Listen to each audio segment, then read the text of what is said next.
Dear Kuya Poy, ako po si Rudy, 29 years old mula dito sa Caloocan.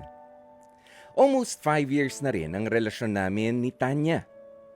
At sa mga taong yan ay aminado akong sobrang loyal, edukada, sobrang maasikaso na para bang wife material talaga ang datingan at higit sa lahat ay wala ka nang dapat na ipag-alala sa kanya.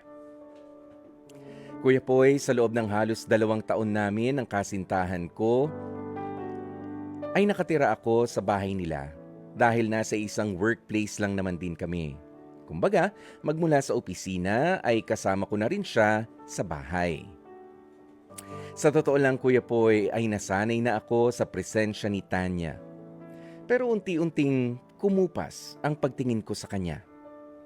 Pakiramdam ko kasi ay kaibigan na lamang ang tingin ko sa girlfriend ko.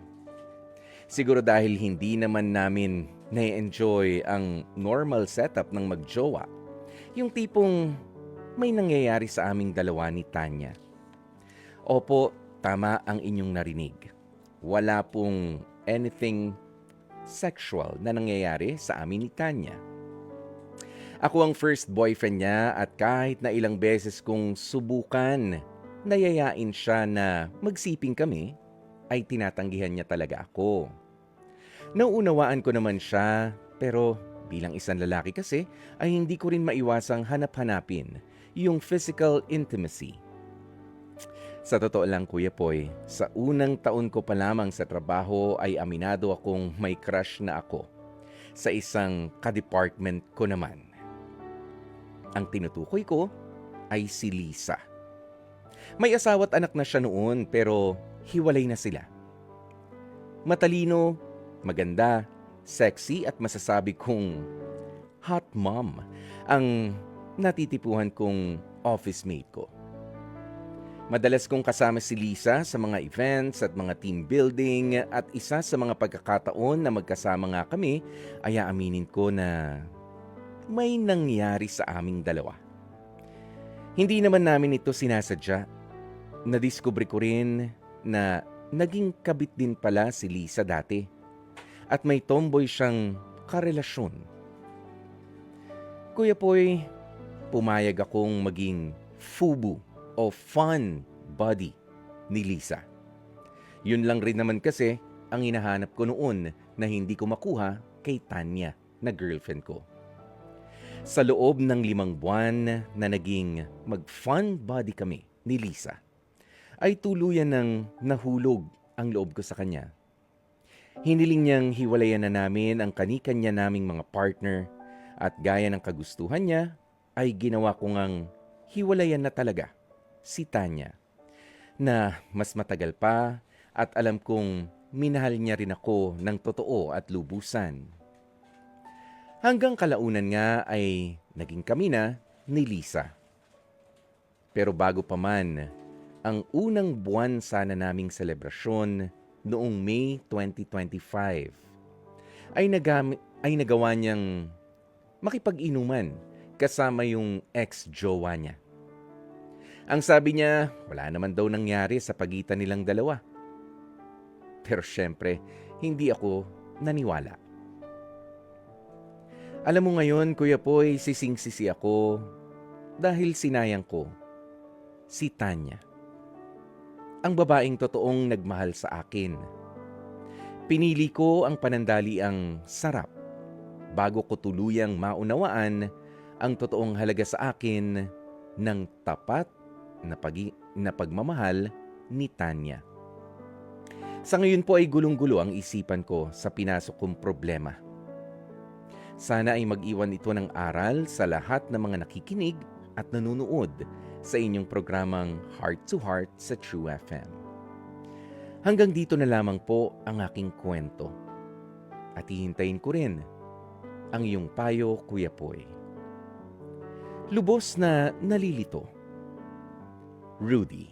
Napakinggan nga po natin sa Dear Kuya Poy ang kwentong ibinahagi ni Rudy na hindi naging ready sa kanyang magiging desisyon sa buhay.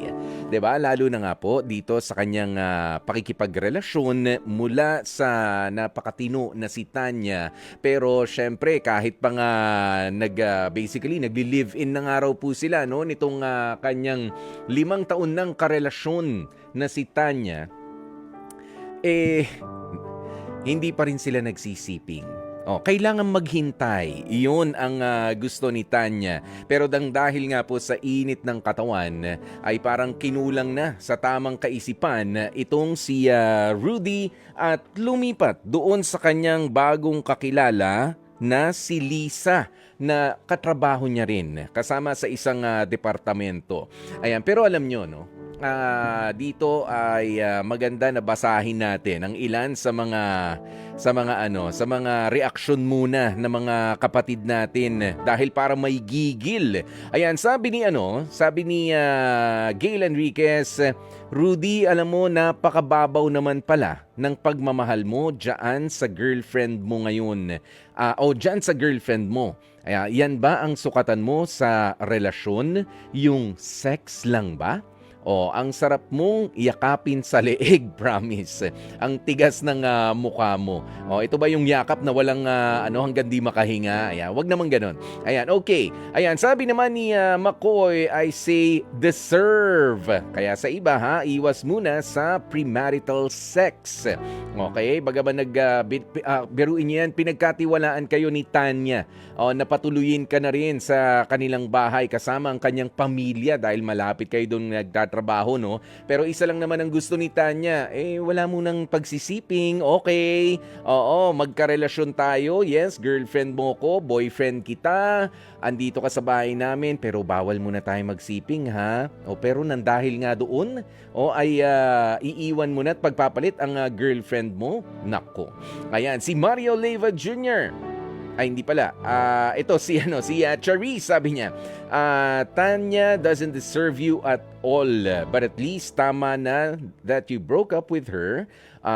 Kesa naman ituloy pa ang pag-cheat mo sa kanya.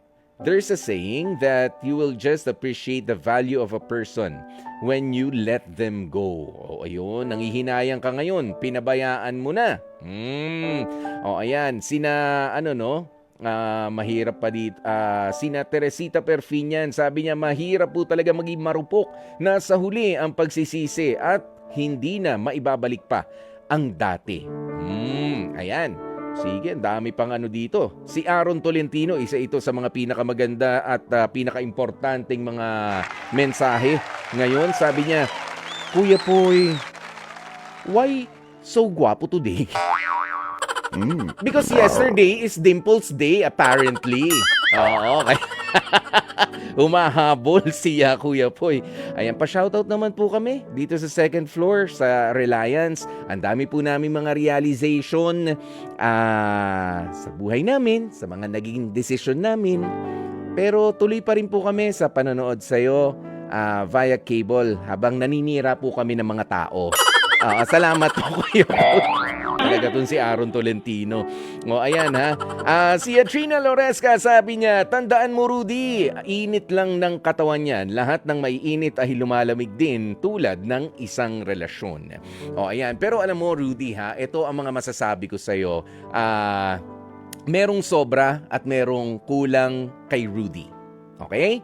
Sumobra ka sa init ng katawan mo, kinulang ka sa pasensya ng paghihintay sa pagsisiping ninyo ng girlfriend mo pa lang na si Tanya noon. Okay? At mas pinahalagahan mo na hindi mo pala pinahalagahan yung pagmamahal na tunay at eksklusibo sanang para sa iyo lang mula kay Tanya, yung first girlfriend mo. Ayan, cool at yan yung sobra sumobra ka sa init ng katawan. Yung kulang naman, nagkulang ka rin sa tiwala. Pero ito lilinawin ko lang to be fair kay Lisa. O si Lisa kasi parang nagkaroon lang naman ng drinking session kasama yung ex-jowa niya na sabi niya nagkaroon lang naman kami ng drinking session pero wala naman nangyari sa amin. Rudy, siya na yung girlfriend ngayon. To be fair with this woman, dahil ba siya ay nakipagrelasyon sa tibo? Dahil ba siya ay pumayag na maging kabit? Dahil ba siya ay pumayag na magkaroon din kayo ng, nung una pa lamang ng bawal na relasyon itong si Rudy, ganun na lamang ang tingin mo sa kanya? Kasi pwede rin na nagsasabi ng totoo itong si Lisa na wala naman talaga kaming ginawa. Nag-catch up lang kami, nagkakwentuhan, nagkainuman, and then that's it. Pero talaga ba, Rudy, na isang malandi at haliparot na babae ang tingin mo lamang dito kay Lisa na re-remind lang kita na single mom na rin? O single mother na rin? Teka lang naman, that's unfair. Okay, pwede kasi na meron siya mga maling desisyon sa buhay niya noong mga nakaraan o hindi man mali, sabihin na natin medyo kinulang ang kanya mga judgment noon at parang ang pangit tingnan, pero lahat ba ng mga susunod niyang gagawin ay mali na, may dungis na, madumi na? Teka lang, Rudy. Talagang ang pagmamahal mo para dito kay Lisa o ang pagtingin mo sa kanya ay napakababaw lang. Mas maigi pang tigilan mo na ang pakikipagrelasyon sa kay Tanya na napakaayos, di ba? Tinigilan mo na nga, pinili mo na si Lisa. Pero teka lang, bigyan mo rin naman ng pagkakataon si Lisa. Ano ba siya? Lahat na lang ba na makakausap niya, makakasalamuha niya ay isisiping niya? Ganun lang ang tingin mo sa kanya. Hindi pagmamahal yan. Hindi pagmamahal yan. Kaya ikaw, Rudy, ayusin mo rin ang pag-assess mo, ang pagkilala mo sa mga tao na makakasalamuha mo sa susunod. Dahil baka ikaw na ang may diferensya at hindi lang rin naman sila. Bottom line is, nasa huli talaga ang pagsisisi. At ang panalo talaga dito ay si Tanya dahil hindi niya deserve ang isang lalaki na katulad mo.